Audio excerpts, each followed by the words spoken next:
De vuelta en Con Criterio TV, ahora para conversar sobre esa iniciativa, una ley de aceptación de cargos que en materia penal bien podría ser una auténtica válvula de escape, una fuente de alivio para las tensiones que vive nuestro sistema penal y en términos generales también nuestro sistema político y social. Le damos la bienvenida a la jueza Patricia Gámez y le damos también la bienvenida a Nidia Arévalo, quien es directora del Instituto de la Defensa Pública Penal. Dos expertas, dos auténticas conocedoras desde el lado como operadoras de justicia, de cuánta tensión vive nuestro sistema penal y cuánto podría ayudarlo una ley de aceptación de cargos. Pero mi primera pregunta, primero para Patricia y después para Nidia, es: ¿realmente podría aliviar o soy solo yo quien piensa que esto podría ser beneficioso? ¿Comparte esa idea, Patricia? En cuestiones numéricas, digamos que podía desfogar mucho el sistema de administración de justicia, ¿verdad?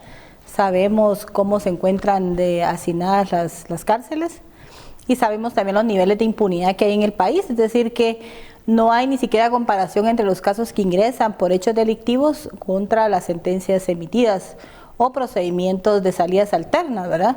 En realidad estamos luchando contra unos números que nos superan, nos rebalsan incluso.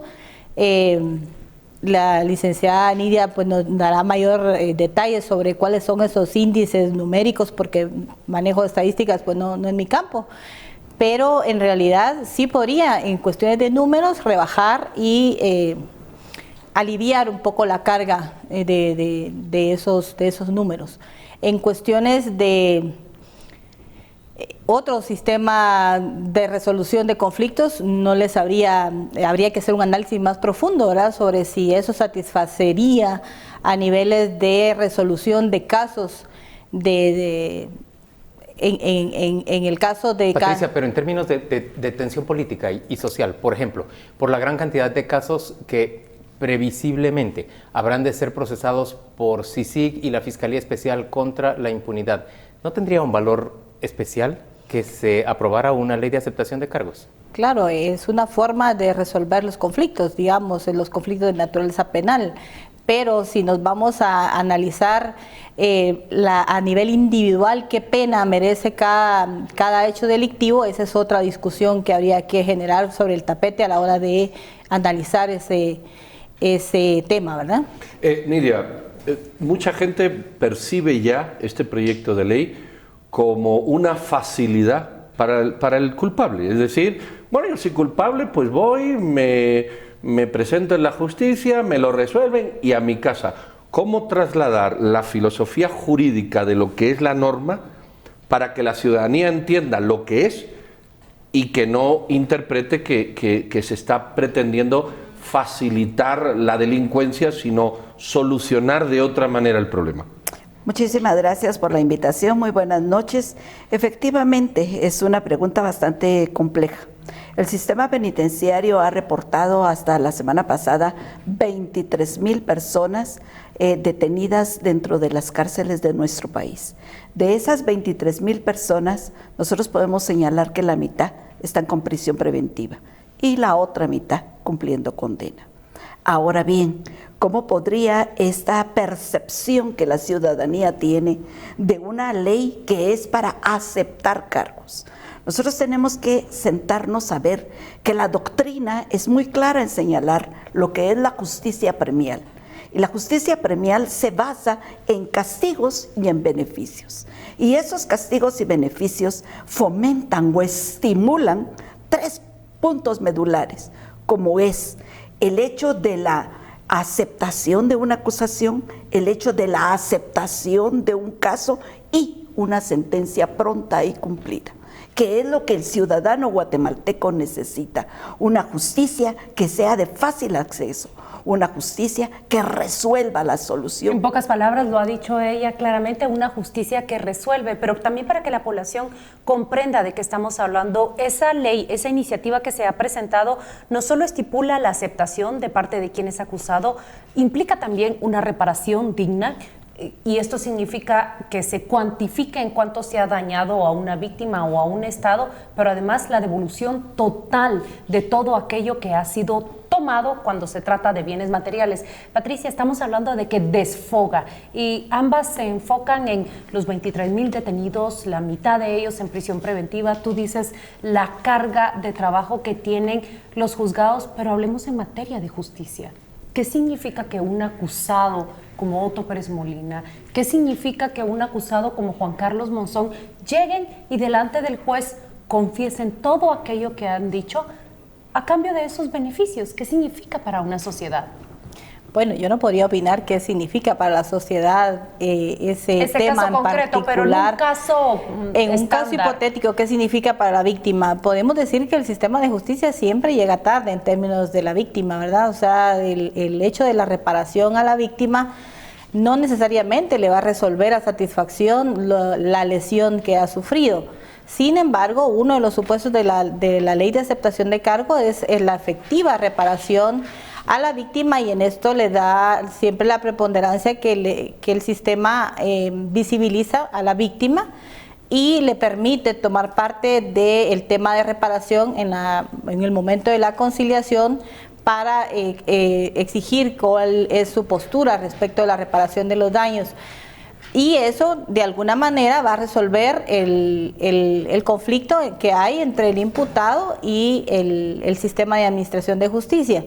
De manera que queda nada más el tema de la imposición de una pena cuando esté admitido su responsabilidad, y eso es lo que la ley pretende. En qué momento el imputado tiene la facultad o tiene la posibilidad, mejor dicho, de aceptar esos cargos. Y mientras más temprano lo haga y el sistema no se desgaste o no gaste recursos en el procesamiento de esta persona, así son los premios o beneficios que el sistema le va a otorgar al imputado por facilitar la forma de resolver su situación jurídica. Nidia, yo sé que es especular, pero de la experiencia que usted tiene de esos 12,000, 13,000 presos que están en prisión preventiva, incluso de los que están condenados, no sé, ¿usted se aventura a dar un porcentaje de gente que usted cree que se avendría a este sistema por las dinámicas que ustedes tienen ya en experiencia con ellos? Claro, es bastante complejo. Nosotros tenemos que ver que nosotros atendemos como Instituto de la Defensa Pública Penal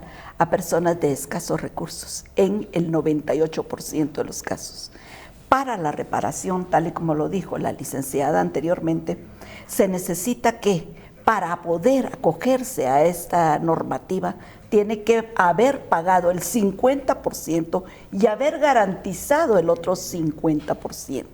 Además, debe ser un colaborador o un testigo para poder mantener el beneficio que la misma norma le otorga. Además, hay etapas procesales en las cuales se puede tener ese colaborador beneficio. O testigo que incrimina a las otras personas que participaron en los delitos. Efectivamente. Ejemplo, una mara, una persona que pertenezca a una pandilla, una banda, una clica, que pertenezca a un cuerpo de esta naturaleza, tiene forzosamente que ser testigo, y si no, pierde el beneficio. Pero qué bueno que toca el tema, porque a eso justamente le teme la población. ¿Cómo se va a tratar a un pandillero que, si bien es cierto, llega a delatar a toda la estructura, puede tener crímenes posteriores? La población tiene miedo de que el beneficio sea que a la vuelta de la esquina ya está libre. ¿Cómo le responden ustedes, una jueza y una defensora? El sistema ha demostrado que tener a una persona en prisión no necesariamente rebaja los límites, los índices de criminalidad. Vemos un sistema de detención completamente colapsado, de donde desde la prisión los delincuentes o las personas que se encuentran detenidas continúan cometiendo hechos delictivos desde la prisión.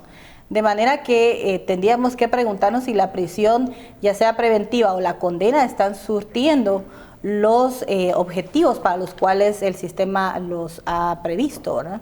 Mi otra pregunta, Nidia, una ley de aceptación de cargos tiene que ser general, es decir, no puede ser específica para determinados delitos, digamos, no puede mandarse a hacer específicamente para financiamiento electoral ilícito, pero ¿entra todo tipo de delitos en una ley como la de aceptación de cargos o quedan exentos, por ejemplo, delitos de orden sexual o delitos de lesa humanidad? ¿Qué límite se le puede imponer a una ley de este tipo? En esta normativa, en esta iniciativa, no existe este tipo de limitación para ciertos delitos o hechos delictivos. Sin embargo, nosotros tenemos conocimiento. Usted nos está hablando de la iniciativa que el organismo judicial envió al Congreso. De la iniciativa que el organismo judicial envió al Congreso. Perdón, pero se es excluye muy lesa humanidad. clara a decir que hay 4 acciones que no pueden entrar en estos beneficios. 1, lesa humanidad. 2, solo para personas individuales. 3, no se puede conmutar. Y eso es importantísimo. Y 4, no puede ser sobre el mismo bien jurídico tutelado. Pero yo sí quisiera responderle que esta normativa no permite que una persona se acoja por más hechos delictivos solamente por uno. Es decir, restringe. En ese sentido. ¿Por una sola vez? Por una sola vez. Usted parece muy convencida de que esto es un instrumento esencial para que la justicia avance. Yo estoy preocupada por la mora judicial, que no se puede achacar ni al organismo judicial, ni al Ministerio Público, ni a nosotros como institución. Somos un sistema y respondemos como sistema ante toda la población. Y esa preocupación hace que países hermanos como nosotros ya hayan tomado otro tipo de decisiones, porque el procedimiento penal guatemalteco, procesal penal guatemalteco, no lo tiene. En ese sentido hablo de Chile, hablo de por ejemplo, Perú, Argentina, lo tiene España, Colombia. Lo tiene exactamente. Colombia entonces, también. Colombia, Costa Rica. Me interesó mucho, Patricia, lo que dijo Nidia respecto a que no admite la conmutabilidad total de la pena. Es decir, puede tener beneficios, la ley de aceptación de cargos puede otorgarle beneficios a la persona que acepta los cargos desde el principio del proceso, pero no puede cesarle completamente la pena. Es decir, algún periodo de prisión habrá de pasar la persona que acepte el cargo. ¿Eso es así siempre? Pues el proyecto así lo define, ¿verdad? Habría que irnos a las normas generales del procedimiento de la ley penal, en donde aquellas penas que no superan los 5 años de prisión son conmutables por disposición de la ley penal. Entonces, habría que ver qué interpretación le va a dar el operador de justicia al momento de aplicar esta normativa. Queda poco tiempo, pero ¿qué mensaje le mandarían ustedes a las personas? Esto es un tema muy técnico, mucha gente técnicamente no profundiza. ¿Cuál sería el mensaje que usted mandaría a los televidentes que técnicamente no se meten en estas profundidades o no lo han leído? ¿Cuál sería el ánimo para que también la ciudadanía tome parte en estas iniciativas? Este tipo de iniciativa, como la iniciativa presentada por la Corte Suprema de Justicia, no está fomentando impunidad, sino que está fomentando una sentencia condenatoria, sí y solo sí, si se aceptan estos hechos. Claro, siempre se tiene que establecer que no haya un vicio del consentimiento, que la aceptación sea voluntaria, sea libre, espontánea, asesorada por su abogado debidamente instruido. Pero la idea que yo le quiero dejar a la ciudadanía es que tenemos que buscar procedimientos simplificados para que delitos menos graves sean tratados de una manera que no saturen más el sistema, para que las cárceles que fueron diseñadas para tener 8,000 personas no tengan que albergar 23,000. Patricia, ¿tu parte de la respuesta de este tema? Yo creo que es una herramienta, ¿verdad? En manos de los operadores de justicia. Sabemos que una muy excelente ley en las manos equivocadas puede ser una cuestión de mucho riesgo, y una ley regular en las manos correctas puede hacer excelentes resultados. Entonces, yo creo que hay que empezar a responsabilizar a los operadores de justicia por darle respuesta efectiva a los sistemas judiciales y a los legisladores de emitir leyes que realmente respondan a las necesidades de los ciudadanos. A la juez Patricia Gámez, a la directora del Instituto de Defensa Pública Penal, Nidia Arévalo, gracias ambas por acompañarnos esta noche en Con Criterio TV. Vamos a la pausa comercial, volvemos dentro de muy poco ya con conclusiones de los conductores.